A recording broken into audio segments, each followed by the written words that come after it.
السلام علیکم، میں ہوں عمران وسیم۔ ناظرین، وفاقی حکومت نے تحریک لبیک پر پابندی لگانے کی منظوری دے کے ایک مشکل محاذ کھول دیا ہے۔ اب حکومت کے اس فیصلے کو وزارت داخلہ نے عملی جامہ پہنانا ہے، لیکن اس فیصلے کو پایہ تکمیل تک پہنچانے کے لیے وزارت داخلہ کو کتنے پاپڑ بیلنا پڑیں گے، کتنے سخت اور مشکل مراحل سے گزرنا پڑے گا، اور جیسا کہ آئین پاکستان یہ کہتا ہے کہ کسی سیاسی جماعت کو تحلیل کرنے کا جو حتمی فیصلہ ہے وہ سپریم کورٹ آف پاکستان کرے گی، تو سپریم کورٹ میں تحریک لبیک کے خلاف جو پنجاب حکومت کا اور وفاقی حکومت کا جو کیس ہے اسے ثابت کرنے کے لیے وزارت داخلہ کو اور پنجاب حکومت کو کیا کرنا پڑے گا۔ ناظرین، اس خبر سے اپنے ویڈیو لاگ کا آغاز کریں گے اور اس کے بعد ہمارے پروگرام کی جو دیگر اہم خبریں ہیں پھر ان کی تفصیلات آپ کی خدمت میں پیش کریں گے۔ لیکن پروگرام کا آغاز کرنے سے پہلے آپ سے درخواست کے چینل کو سبسکرائب کر لیں، بیل آئیکن کا بٹن پریس کریں، ویڈیو پسند آئے تو اسے لائک اور شیئر ضرور کیجیے گا۔ تو ناظرین، جیسا کہ آپ جانتے ہیں کہ پنجاب حکومت نے تحریک لبیک پر پابندی کا جو ریفرنس ہے، جو شکایت ہے، وہ وفاقی حکومت کو بھجوائی تھی۔ اب جو آئین کا آرٹیکل 17 یہ کہتا ہے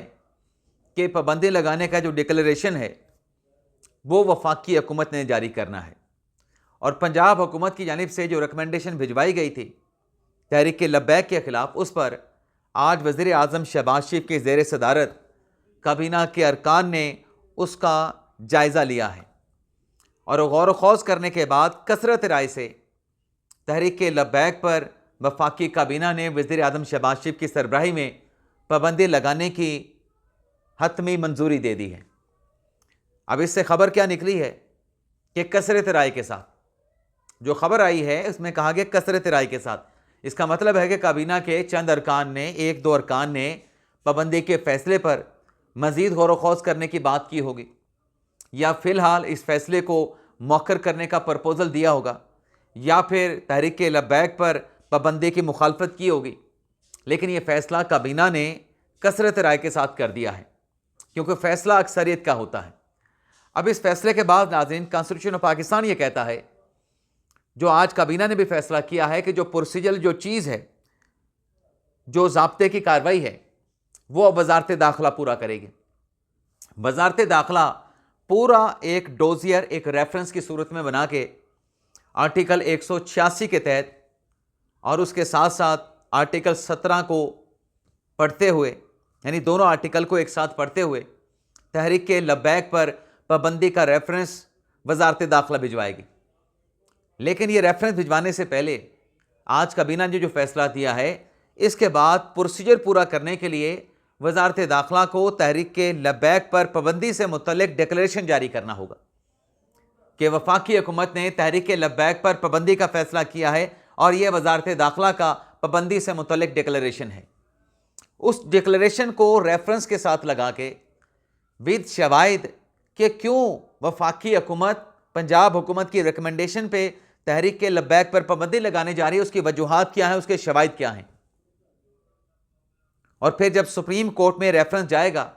آرٹیکل 186 کا، آرٹیکل 17 کی روشنی میں،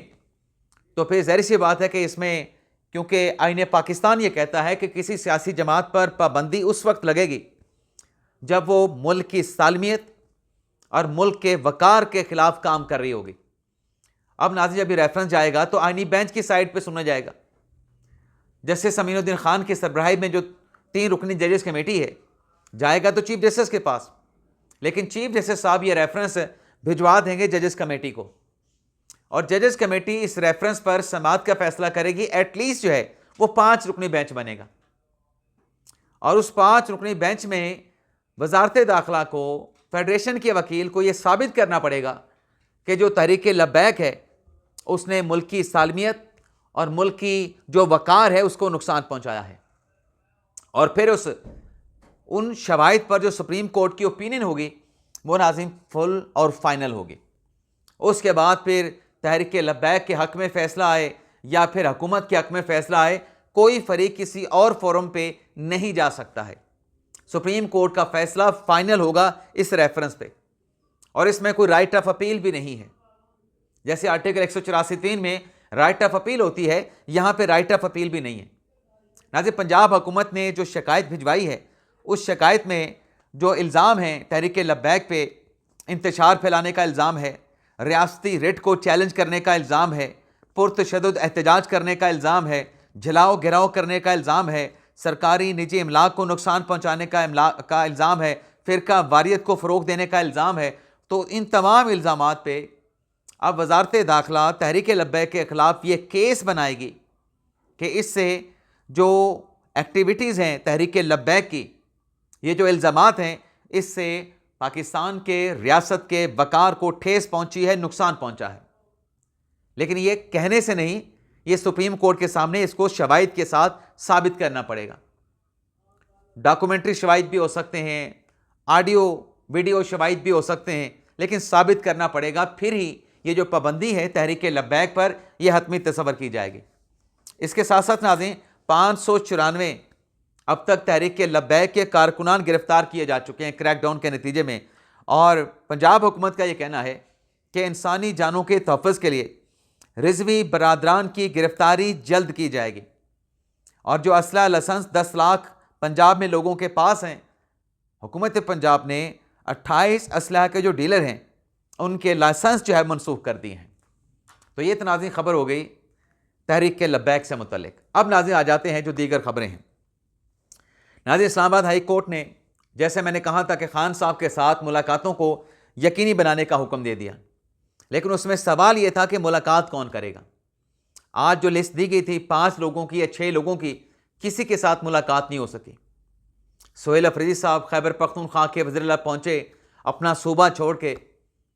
صوبے کے معاملات چھوڑ کے، صوبے کے عوام کو چھوڑ کے خان صاحب کے ساتھ ملاقات کرنے کے لیے آئے، لیکن ان کی ملاقات بھی نہیں ہو سکی۔ ان کا نام لسٹ میں موجود تھا۔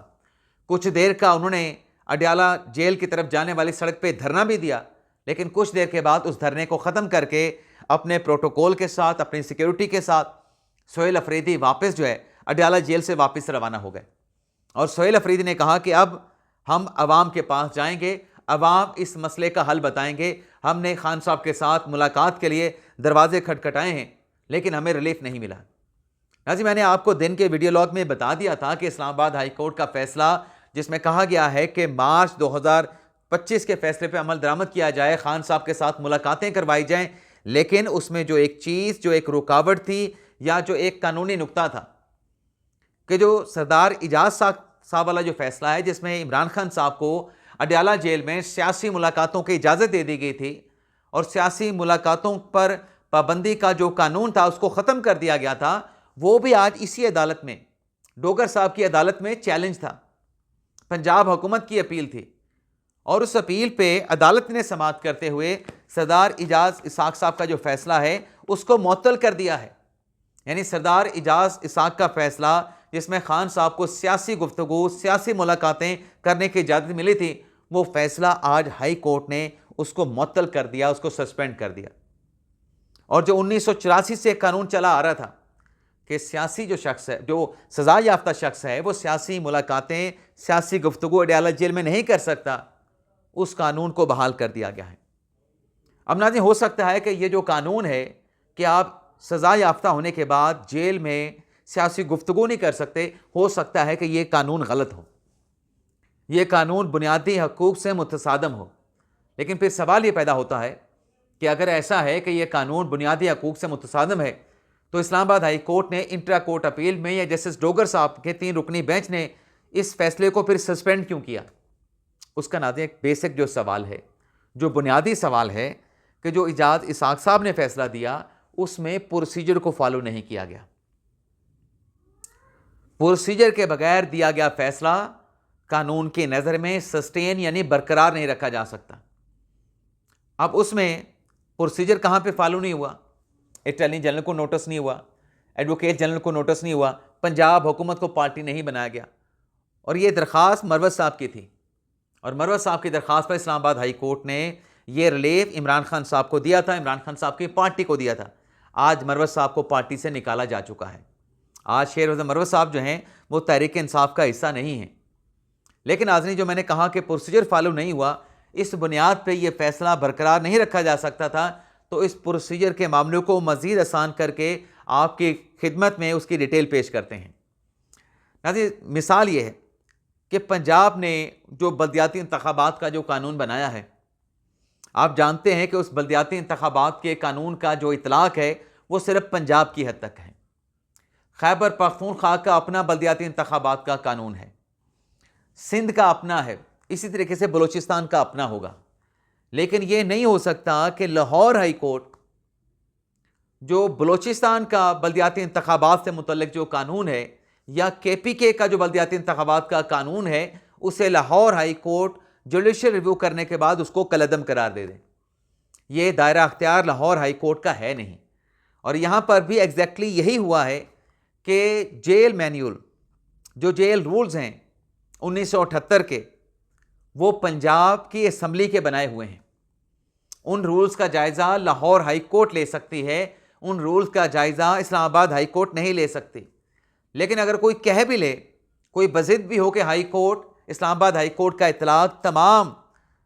اکائیوں پہ ہوتا ہے، یہ بھی جائزہ لے سکتی ہے۔ لیکن پھر وہاں پہ جو دوسرا پروسیجر ہے کہ آپ نے کسی بھی قانون کو چیلنج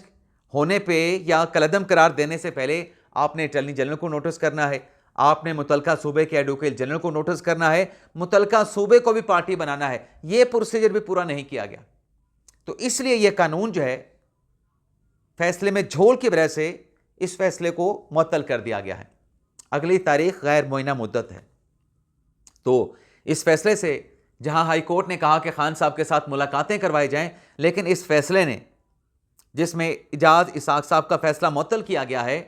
خان صاحب کے لیے سیاسی ملاقاتیں اور اڈیالہ جیل میں سیاسی گفتگو پر پابندی بحال کر دی ہے۔ سیاسی ملاقاتیں، سیاسی گفتگو کے قانون کو بحال کر دیا ہے یا پابندی کو بحال کر دیا ہے۔ اب ناظرین آتے ہیں علیمہ خان صاحبہ کی بات بھی کر لیتے ہیں۔ علیمہ خان صاحبہ آج اسلام آباد ہائی کورٹ پہنچی ہوئی تھیں، لیکن اے ٹی سی کورٹ میں نہیں جاتی جہاں ان کے خلاف کیس چل رہا ہے۔ لیکن آپ کو پتہ ہے کہ کل اے ٹی سی عدالت نے پولیس کو حکم دیا تھا کہ آپ نے ہر حال میں علیمہ خان صاحبہ سے جو اریسٹ وارنٹ ہیں ان کی تعمیل کرنی ہے، ان کو گرفتار کر کے آپ نے پیش کرنا ہے۔ تو آج پنڈی پولیس اسلام آباد ہائی کورٹ پہنچی، وہاں پہ علیمہ خان صاحبہ موجود تھیں، ان کو ناقابل ضمانت جو اریسٹ وارنٹ تھے عدالت کے ان کے ہاتھ میں تھپائے گئے، اور ان سے پوچھا گیا کہ اگلی تاریخ پہ بتا دیں، یقین دہانی کرا دیں، بیان حلفی دے دیں، آپ خود آئیں گی یا پھر آپ کو گرفتار کر کے پیش کیا جائے۔ تو وارنٹ کی تعمیل پولیس نے اس طریقے سے کرائی ہے کہ علیمہ خان صاحبہ نے پولیس کو یقین دہانی کرائی ہے کہ وہ اگلی سماعت میں عدالت میں پیش ہو جائیں گی، مجھے گرفتار کرنے کی ضرورت نہیں۔ یعنی یہ personal guarantee, assurance Alima Khan نے دی ہے، جس پر عدالت میں اب انہیں آئندہ سماعت پہ پیش ہونا پڑے گا، اور اگر آئندہ سماعت پہ پیش نہیں ہوتی تو پھر ڈیفینیٹلی پولیس کو انہیں گرفتار کر کے عدالت میں پیش کرنے کے بجائے کوئی دوسرا راستہ نہیں ہوگا۔ اس کے ساتھ ساتھ ناظرین، اب علیمہ خان صاحبہ کے اریسٹ وارنٹ تو چل رہے ہیں۔ اے ٹی سی عدالت اسلام آباد نے جو پاکستان تحریک انصاف کے رہنما ہیں عمر ایوب صاحب، زرتاج گل صاحبہ اور زین قریشی صاحب، ان کے خلاف جو اے ٹی سی کا کیس ہے، اس میں عدالت نے تینوں پی ٹی آئی کے رہنماؤں کے جو اریسٹ وارنٹ ہیں وہ عدالت کی جانب سے جاری کر دیے گئے ہیں، اور یہاں پر بھی ناقابل ضمانت اریسٹ وارنٹ جاری کیے گئے ہیں۔ لیکن ناظرین، اس میں عمر ایوب صاحب